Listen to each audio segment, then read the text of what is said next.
अस्सलाम वालेकुम dear students. जो स्टूडेंट्स भी नेस्ट एनईटी 2 टेस्ट की, यूईटी के ई कैट टेस्ट की या एनटीएस नेट टेस्ट की प्रिपरेशन करना चाहते हैं तो आप हमारे बैच 3 को ज्वाइन कर सकते हैं। लिमिटेड सीट्स हैं हमारे पास, चंद दिनों तक ये बैच स्टार्ट हो जाना है। इस दिए गए कॉन्टैक्ट नंबर पर रब्ता करके आप लोग हमारे बैच की तमाम डिटेल्स ले सकते हैं।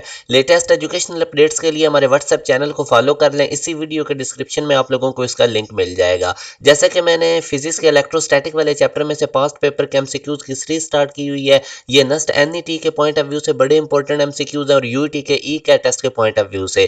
पहला क्वेश्चन है, अब आप लोगों ने इलेक्ट्रॉन की स्पीड निकालनी है, उसका मास भी गिवन है, चार्ज भी गिवन है और उसको एक्सेलरेट किया जाता है पोटेंशियल डिफरेंस v से। तो अब ये कैसे आप लोगों ने फाइंड आउट करनी है? हमें पता है इलेक्ट्रिक पोटेंशियल होता है work done per unit charge. Work को अगर आप सेपरेट करेंगे तो ये क्यू वी के इक्वल आएगा और क्यू की जगह ई लिख दें, इलेक्ट्रॉन पे चार्ज ई होता है। अब हमें पता है कि अगर कोई चार्ज पार्टिकल फील्ड के अलोंग मूव करता है तो वो काइनेटिक एनर्जी गेन करता है। तो यहाँ से हम वर्क को रिप्लेस कर दें काइनेटिक एनर्जी के फार्मूला से, half M V square equal to E V. तो यहाँ से वी सेपरेट करेंगे तो 2 E V over M root बनेगा, जो कि हमारे पास C option is the right answer. अब नेक्स्ट क्वेश्चन में अगर आप जाएंगे तो वो कहते हैं कि when a body is connected to the earth, electron flow करते हैं अर्थ से बॉडी की तरफ। तो इलेक्ट्रॉन किसी भी बॉडी में उसी वक्त फ्लो करते हैं जब उसमें डेफिशिएंसी ऑफ इलेक्ट्रॉन्स होती हैं, और डेफिशिएंसी ऑफ इलेक्ट्रॉन को हम पॉजिटिव चार्ज कहते हैं उस बॉडी पे। तो beta is the right answer. Next question में आप देखें कि दो इक्वल और अपोजिट पॉइंट चार्जेस हैं, उन 1 कूलम का चार्ज है, अपोजिट चार्ज है और 1 मीटर का डिस्टेंस है। हमने पोटेंशियल निकालना है mid way between the charges. तो आपको पता है कि इलेक्ट्रिक पोटेंशियल का फार्मूला किसी भी पॉइंट पे होता है के क्यू ओवर आर। तो अब अगर पॉजिटिव चार्ज होगा तो इलेक्ट्रिक पोटेंशियल पॉजिटिव होगा, नेगेटिव चार्ज होगा तो इलेक्ट्रिक पोटेंशियल नेगेटिव होगा। अब मिड पॉइंट पे टोटल चार्ज निकालने के लिए हम अलग अलग मिड पॉइंट पे टोटल इलेक्ट्रिक पोटेंशियल निकालने के लिए हम अलग अलग इलेक्ट्रिक पोटेंशियल निकाल के ऐड करेंगे।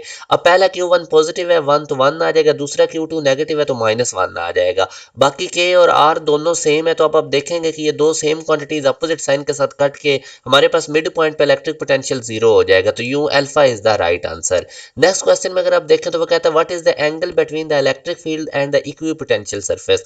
इक्विपोटेंशियल सरफेस जैसा कि नाम से जाहिर है कि इसमें हर जगह पे जो पोटेंशियल है वो सेम है, इक्वल है, यानी चेंज इन पोटेंशियल 0 होगा। तो हमने एक रिलेशन पढ़ा था इलेक्ट्रिक पोटेंशियल, इलेक्ट्रिक फील्ड और डिस्टेंस के दरमियान कि V equal to E d आपने पढ़ा था। अब चूंकि डी डिफरेंशियल लेंगे, चेंज इन पोटेंशियल को ये शो करता है, तो डी वी इक्वल होगा E dot D R. Basically ये डॉट प्रोडक्ट होती है ई और आर की जो इलेक्ट्रिक पोटेंशियल है। तो यहाँ से अब आप देखें चेंज इन पोटेंशियल तो 0 है इक्वी पोटेंशियल सरफेस पे, क्योंकि पोटेंशियल कांस्टेंट होता है। तो इसकी जगह आप 0 लिखेंगे तो ई डॉट डी आर 0 के इक्वल आएगा।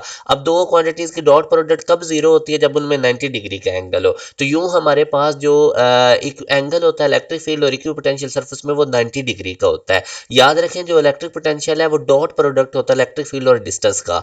तो जो बच्चे भी एक प्रॉपर वे से हमारे सेशन को ज्वाइन करना चाहते हैं, जो एक प्रॉपर वे से तैयारी करना चाहते हैं, तो जरूर हमारे बैचेस को ज्वाइन करें। बैच 3 बहुत इंपॉर्टेंट है क्योंकि अभी यूईटी के टेस्ट में 3 मंथ रहते हैं, बाद में आप लोगों को टाइम नहीं मिलेगा इसकी प्रिपरेशन के लिए। बोर्ड के एग्जाम का भी बड़ा प्रेशर होता है और जिन स्टूडेंट्स ने नेस्ट एनईटी 2 में अपीयर होना है तो उनके लिए भी ये बैच बहुत कंप्रीहेंसिव है। एनटीएस नेट में जिन बच्चों ने तैयारी करनी है, इसमें टॉपिक वाइज लेक्चर्स होंगे, चैप्टर वाइज टेस्ट दिए जाएंगे, बड़ा कंप्रीहेंसिव हमारा टेस्ट सेशन बाद में लिया जाएगा। तो जो स्टूडेंट्स भी इनरोल होना चाहते हैं इस दिए गए कॉन्टैक्ट नंबर पर रब्ता करके हमारे बैच की तमाम डिटेल ले सकते हैं। अपना ख्याल रखिएगा। अल्लाह हाफिज़।